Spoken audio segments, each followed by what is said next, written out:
Hello again and welcome back to English Today. This is DVD 14 and the second DVD of your upper intermediate level. And in this DVD, we'll begin with another 2 episodes of our story, That's Life, and then our special TV programs. Our cinema expert will be talking about the film Casablanca. And then in our travel section, we'll be talking about ethical travel. Then, in the grammar section, we'll learn more about phrasal verbs, those difficult verbs followed by prepositions. We'll also study the second conditional, and we'll look at some useful language for socializing, okay? So have fun.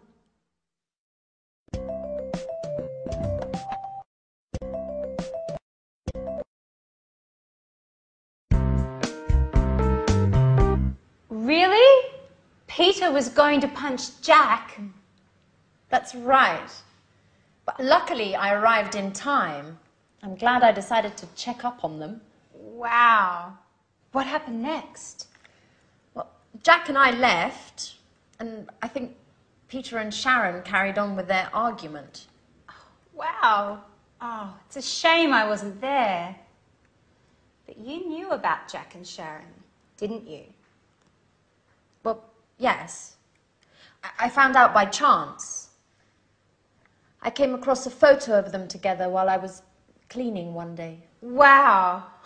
What an incredible story. Could you stop saying wow? This isn't a film. If it were a film, there would be a happy ending. Well, to tell you the truth, I think this is more exciting than The Bold and the Beautiful. What's going to happen now? I have no idea.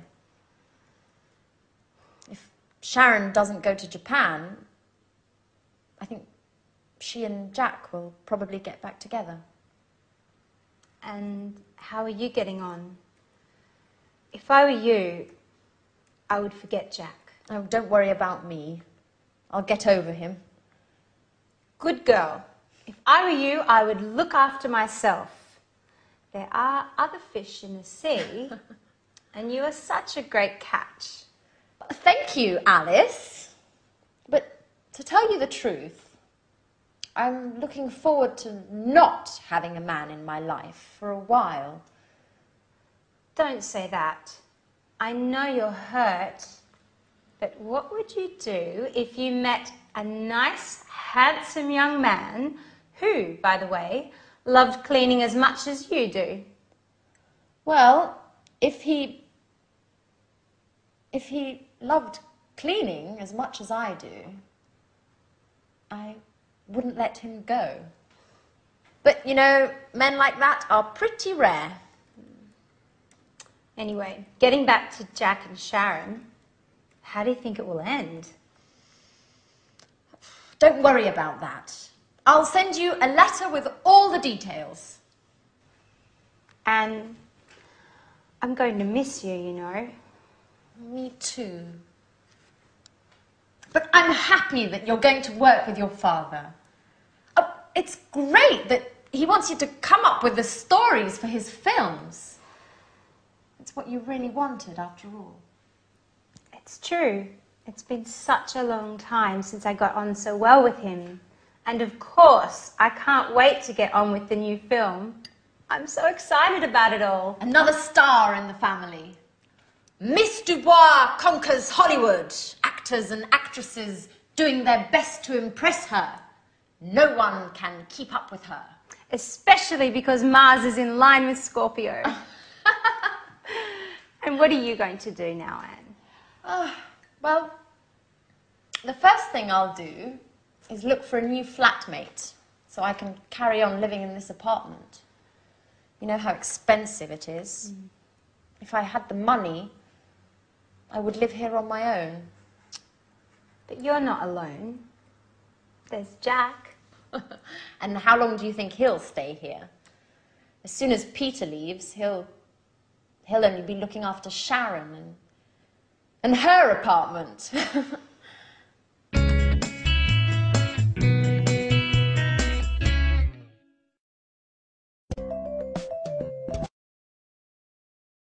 Hello again and welcome back for another lesson in your live TV program of English language.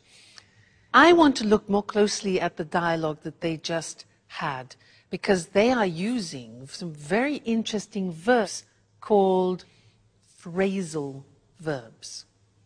Now, a phrasal verb, let me give you an example. I'm glad I decided to check up on them. Now, this is a verb with some prepositions.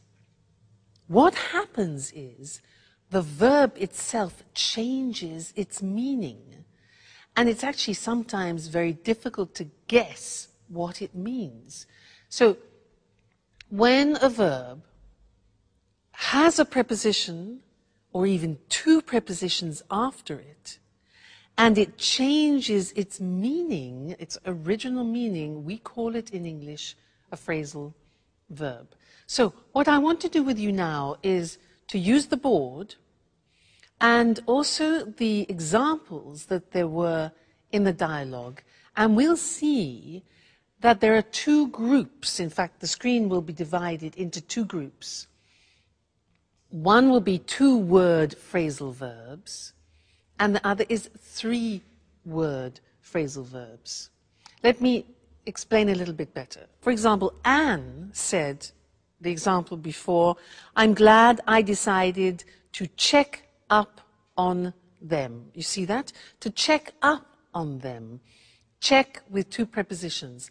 Now, this verb, to check up on them, means to look at something more closely, to examine something more in depth. All right, so that is the new meaning. Anne then said, I think Peter and Sharon carried on with their argument. Now, carry usually means this, you pick something up and you carry it. If you add prepositions, so the example here is to carry on, it changes meaning, and carry on here means to continue. So, I think Peter and Sharon carried on with their argument means to continue their argument. All right? So, let's carry on. Then Anne said, I found out by chance. Found out, that becomes the meaning of discover. I discovered something. Okay, so find out. Next one. She said, I came across a photo. Now, came across. Very difficult to understand what that means. Because in this context, to come across, it means to find something or to find someone by chance. She says, I came across a photo of them together while I was cleaning one day. Okay, you see, they're not easy, quite complicated. Anne then said, I think she and Jack will get back together. So, look at that. That is a three-word phrasal verb.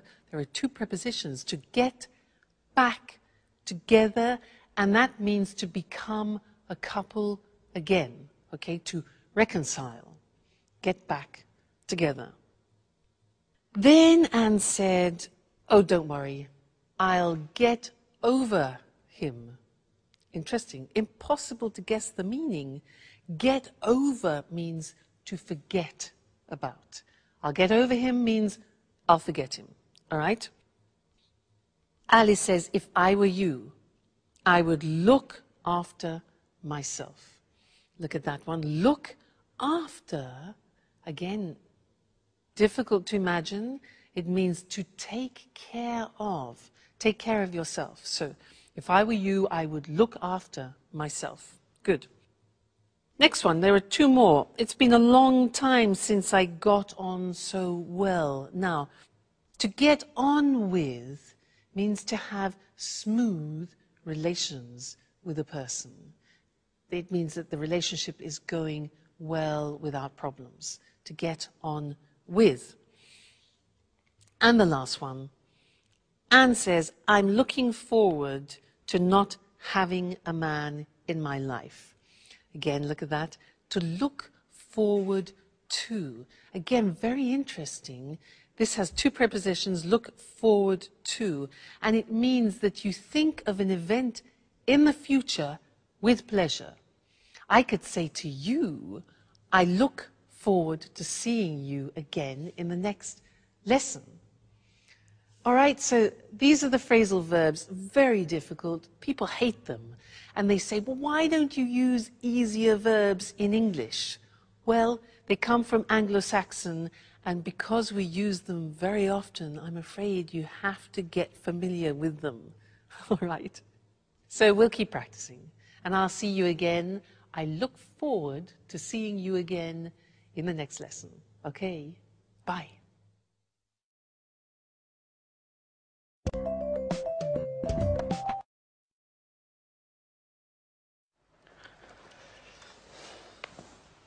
Hi, Sharon. Could I speak to you for a moment? Sure, Peter. I'm listening. You know, I thought a lot about what you told me.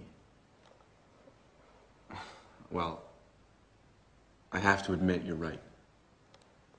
I haven't been paying very much attention to you. I won't be angry if you don't want to stay with me. Oh, Peter. Don't worry about me. Just look forward to your musical. It's your big break, isn't it?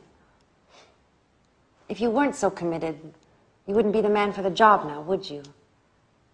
You're a star, right? Yes, I know. It just isn't easy imagining Japan without you. It won't be easy for me either. But I'm sure it's the right decision for both of us. I hope so. If I were rich and famous already, I'd send along my private jet so you could visit me on weekends. Yeah, right. The petrol alone would cost you your fortune. Who cares? I'd be rich. So, while I wait for you to bring your career off and become rich, I might come visit you. Maybe with Anne. But if you're famous, you'll forget all about me. You'd let it go to your head and wouldn't have time to take care of me. I couldn't keep up with all those beautiful young actresses. How could I forget you, Sharon? By the way, would you mind me taking that beautiful photo of you along to Japan with me? The one hanging in the living room. It'll help me when I'm missing you. Especially in the beginning. Of course, Peter. Take it. I'll be happy to give it to you. Thank you. Well, I have to get on with packing. One last thing. If we were to meet in a few years, in 2 apartments close to each other, you with your new boyfriend,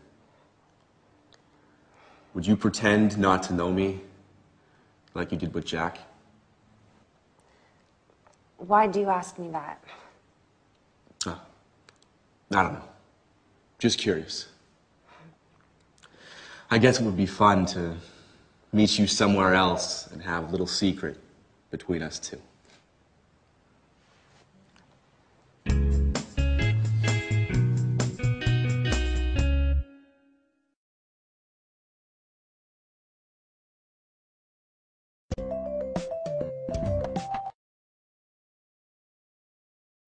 Hello again and welcome back for some more English.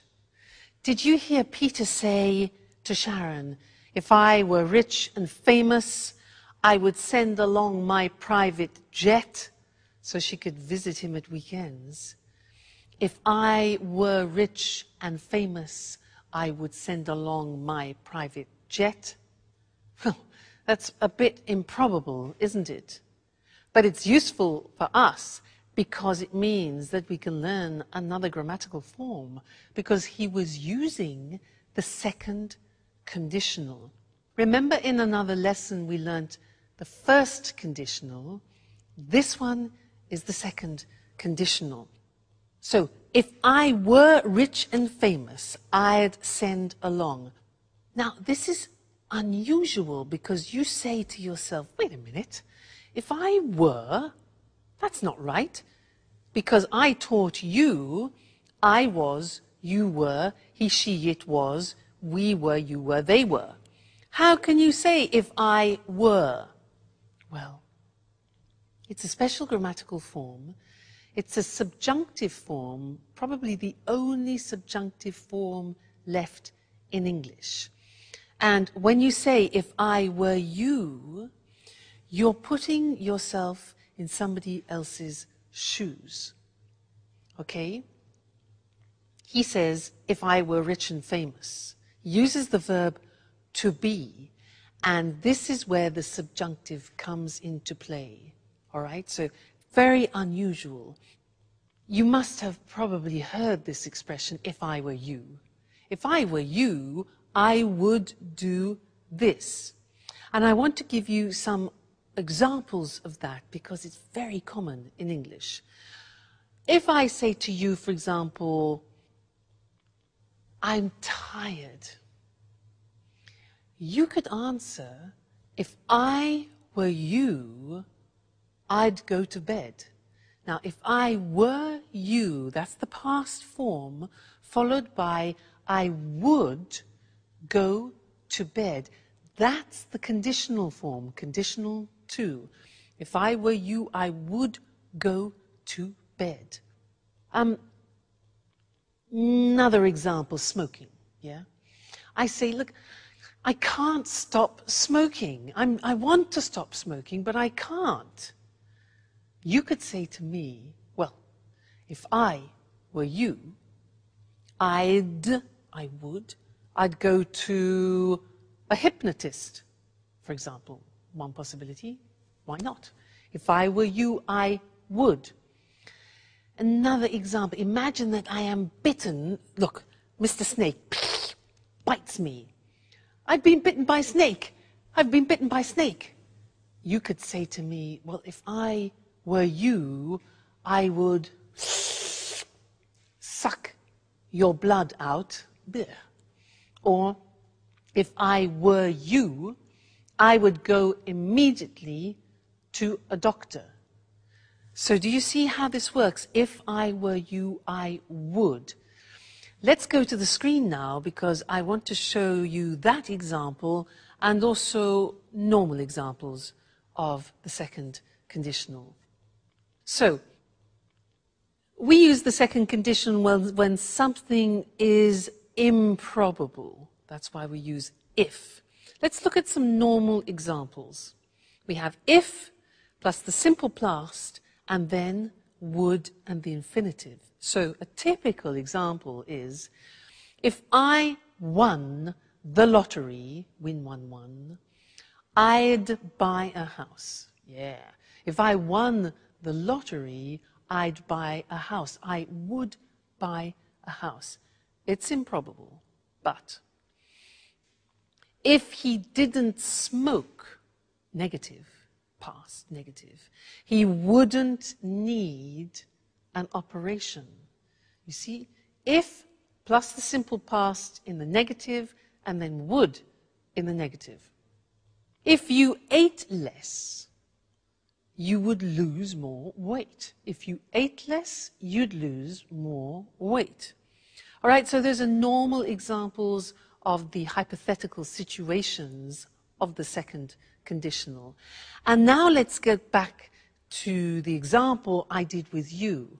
If I were rich and famous, remember that? If I were. In the episode it was, if he were rich and famous, he'd send an airplane to Sharon. Okay? If I were you, I would forget Jack. If I were you, I would forget Jack. If I were you, I would continue studying with me and English today, if I were you. All right, so that's the second conditional for you. There are three. We've studied number one, we've studied number two, and later on we'll see number three too. Okay? So, goodbye for now. Bye.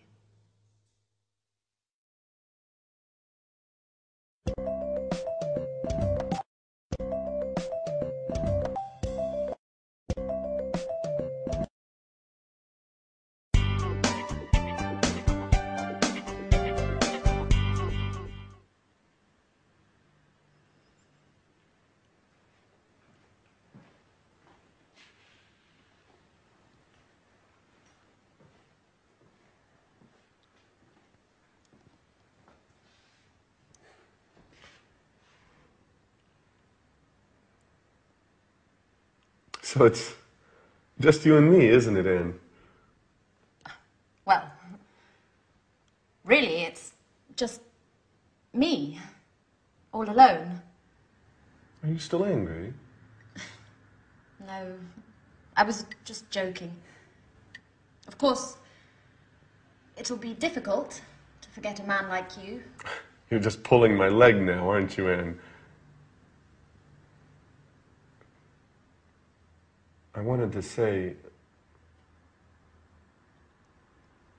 if it had been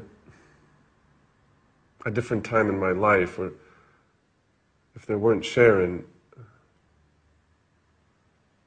maybe we would, or rather, maybe we could. Too many ifs, Jack. Anyway, I'm happy for both you and Sharon. Really.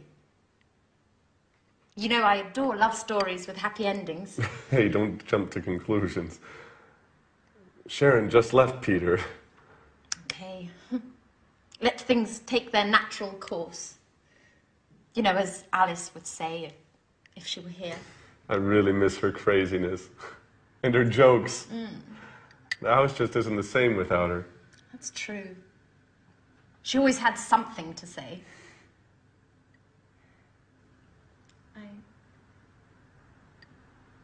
I miss so many things. Like Peter. I even miss his singing exercises. But they were awful. Our poor ears. I know, but I was used to them. By the way, how did things turn out in the end between you two? Pretty well. We had a long talk, and he understood it really wasn't my fault, that it was inevitable. Peter was just too involved with his career to notice Sharon's needs and desires. Let's just say I took advantage of their situation. I'd say so. You've never missed a chance like that in your life, have you? It's late. I have to go. I'm late as usual. By the way, Sharon and I are going to see a film tonight. Would you like to come? Thanks for the invitation, Jack. But I'd prefer to stay home. Anyway, a possible new flatmate is coming to take a look at the apartment, and well, his name's Nick. Well, actually, I've got to get things tidied up. That's right. Cleanliness is next to godliness, huh?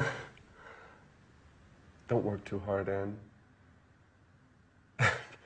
Perhaps Nick is less tidy than Alice and I put together. Oh, no. I lost the battle with you two, but it's time to put an end to all this chaos. I'll ask him all the right questions, but if I get the feeling he doesn't like cleaning, I won't let him in the door.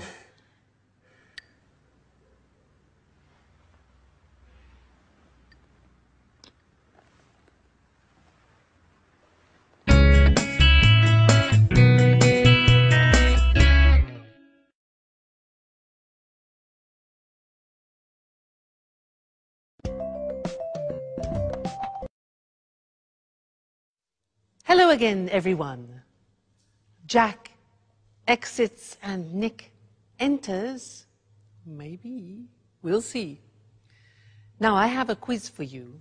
You've learned a lot of language up until now, and I want to see how much you remember of what you've learned. The quiz is this. I will say something which is wrong, and you, with all your grammar knowledge, must correct it. Let me give you an example. I say, when have you gone? Now that's wrong, because when uses the simple past. So we correct it and say, when did you go? All right, so that's the quiz. Your turn. What means this word? What means this word? Yeah, that's a question. With questions you need, auxiliaries. So, what means this word? What does this word mean? Yes. Next one. Has he any brothers? Question. Good. It's a question auxiliary. Does he have any brothers? Okay. Next one. This is more difficult. Be careful. I live here since 1977. I live here since 1977. Think of since. Yeah. Present perfect continuous. I have been living here since 1977. Great. Next one. What do you do tomorrow? What do you do tomorrow?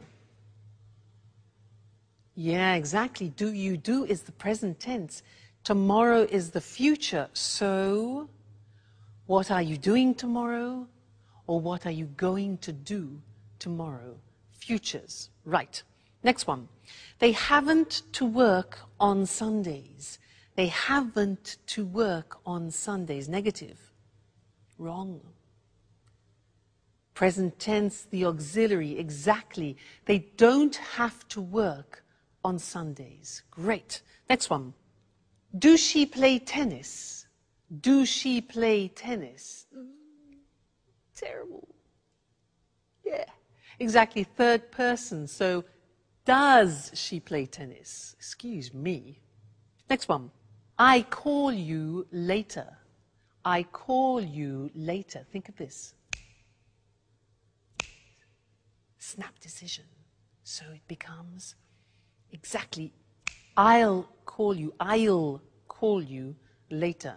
Great. Next one. He just left. He just left. Okay, we have just. With just, we use genie, just, ever, already, never, yet.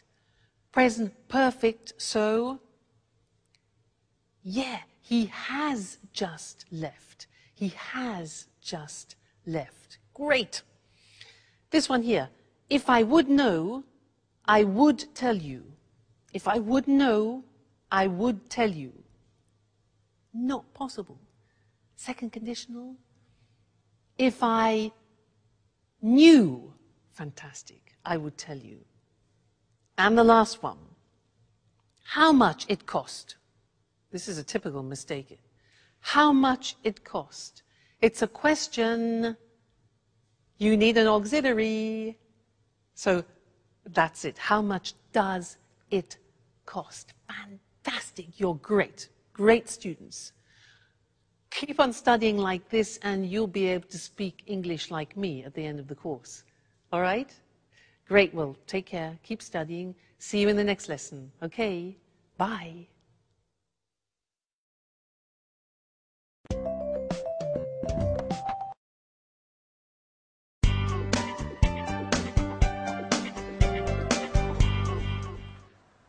Good evening.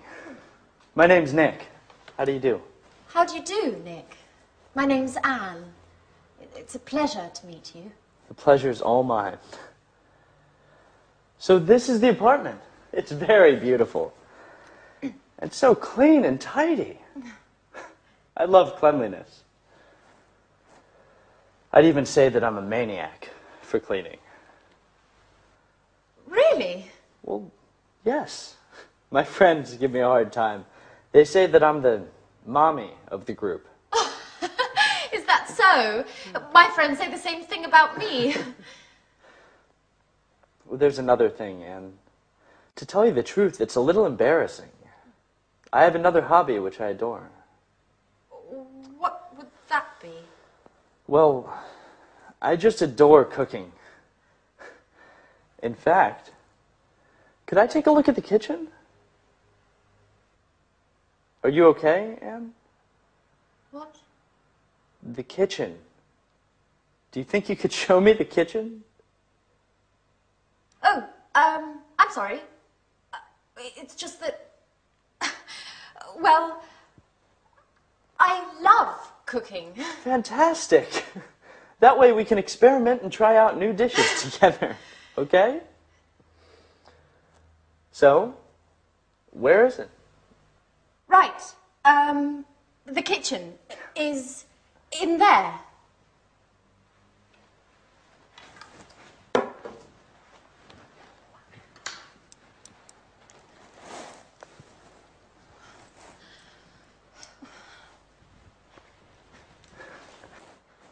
Great. Roomy, well lit, and tidy, just as I like it. I've got to confess that the kitchen is key to whether I come to live here or not. Oh, well, Nick, are you pleased? I mean, with the apartment. Oh, yes. It's very lovely. I like it very much. Not only the apartment. Thank you. So, when would you like to move in? Well, if it's all right, I'll move in tonight. I just need some time to get my things. Oh, that's great. Well, I'll cook up some dinner while you get your things, and then you can tell me what you think. I'm sure I'm not as good a cook as you. I'm not so sure. I'll go get my things. I'll try to hurry up, and then I can give you a hand. You know what, Anne? I think we're going to get along well.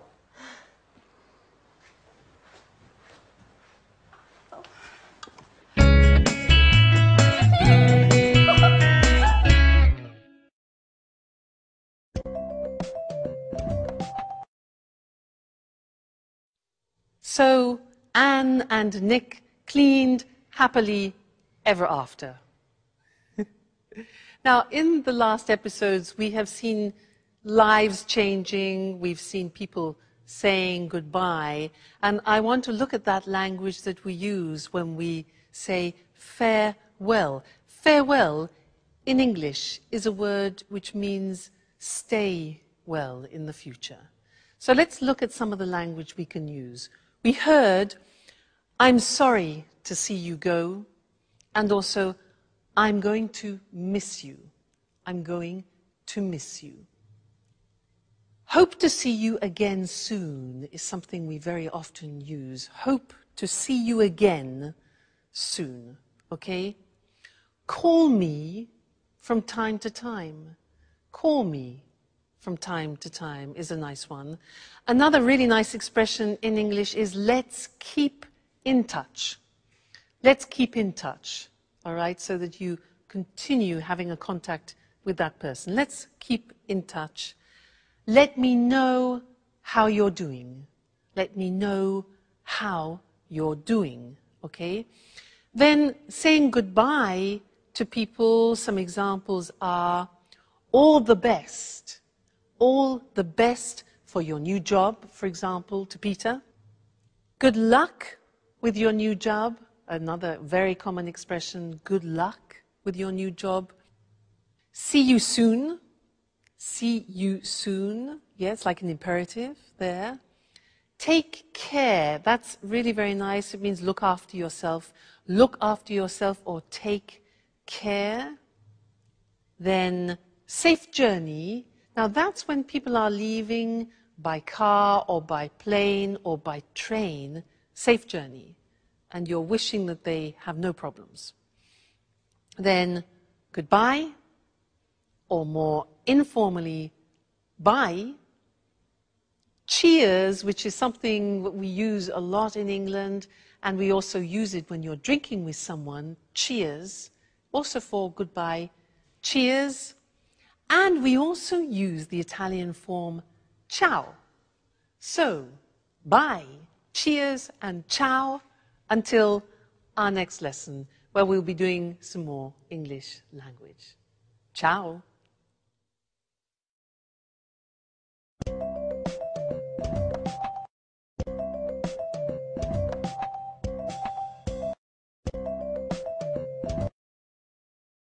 Hello, hello. I'm Lucy Ross, and this is Talk Cinema.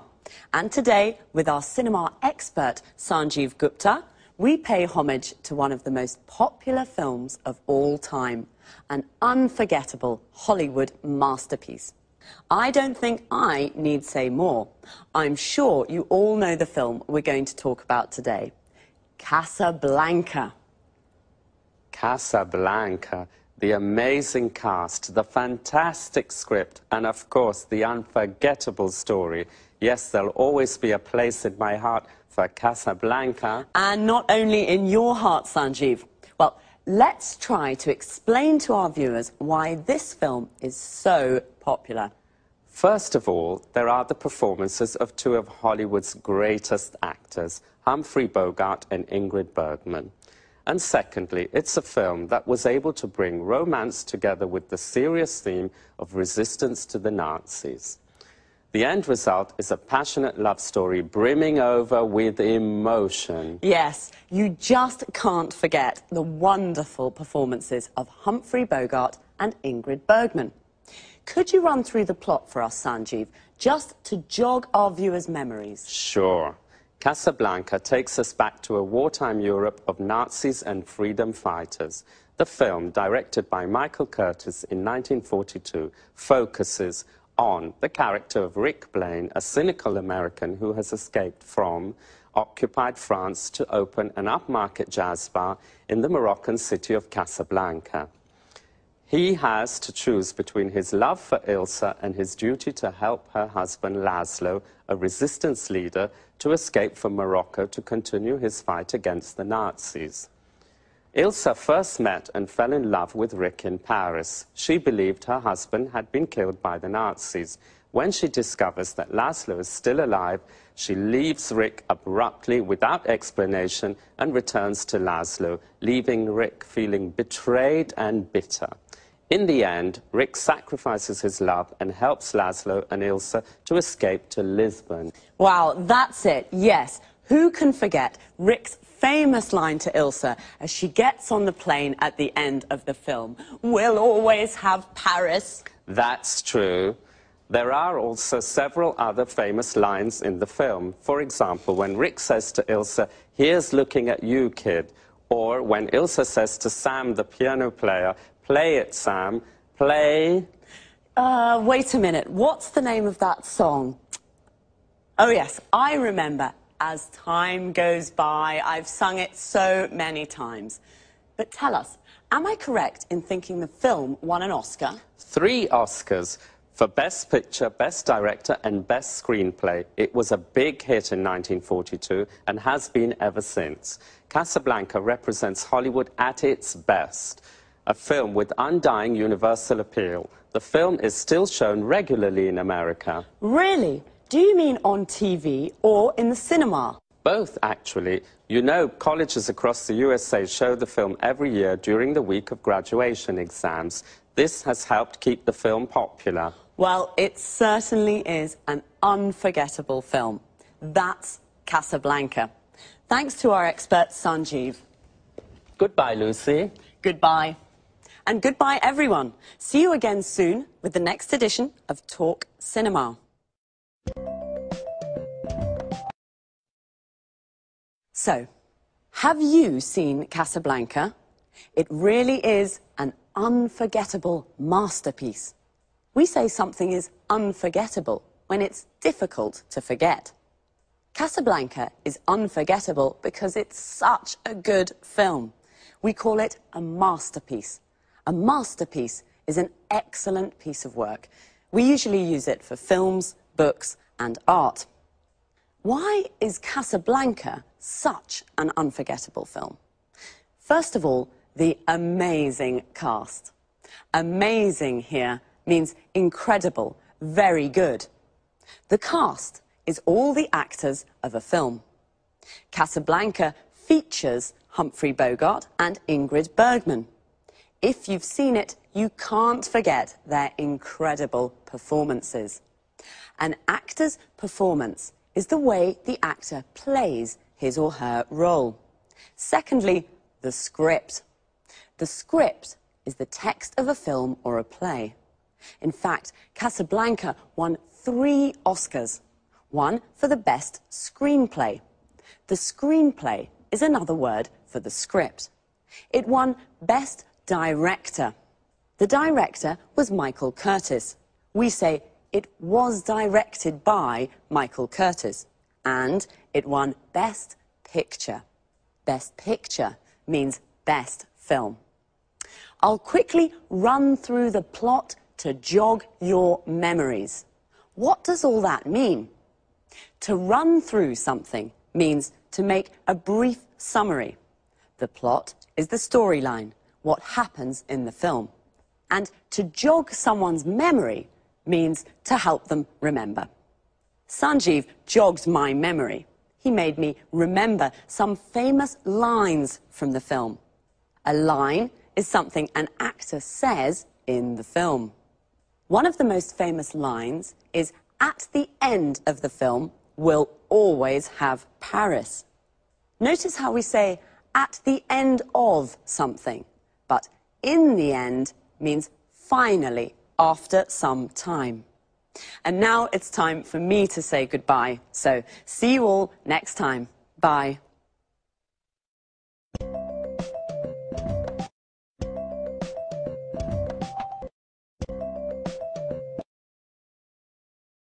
Good morning and welcome to this week's edition of the Travel Programme. In the studio with me, as always, is Christine Oteng, our travel expert. Good morning, Lucy, and hello to everyone. Are you dreaming of your next holiday? You can't wait to get away from it all. Thinking of going to an exotic, tropical destination? Well, let's have a look at some suggestions that will make your travels more rewarding and help local people too. So, over to you, Christine. Thanks, Lucy. Well, the golden rule for a true traveller is to respect the culture and environment of the country you're visiting. This is why I want to talk today about ethical travel. I'm not talking here about a weekend in Paris or a week on a Greek island, but more about tourism to more distant locations in poor, developing countries. Ethical travel is all about what to do when you're on holiday in one of these countries. Can you give an example? Sure. To start with, before you leave home, try to choose a travel company that gives part of its profits to a fund that supports local community projects. You know, with traditional tourism, only a very small percentage of the income generated by visitors actually goes to local people. Most of the money that tourists spend goes to multinational companies. Usually, these companies take their profits out of the country and do very little to help local communities and the local environment. You're right. The tourist industry can be a very cutthroat business. So, do you have any other suggestions on how we can travel ethically? Sure. Choose a resort that is built with local materials in the local style, or stay in local family-run hotels. Shop and eat where local people do. Use public transport and try to learn a few words of the language before you leave home. The only way to really get to know a country is to get in touch with local people. So, it can be useful to read up on the place you're going to visit and its culture before you leave home. Of course, tourists usually see the local culture as something colourful and exotic without really understanding it very well. It's important, though, to learn about local traditions and to respect them. Do this and your holiday will be a much more rewarding experience. One more thing. Do remember to always ask before taking photos. And what about shopping? Is this against the concept of ethical travel? Absolutely not.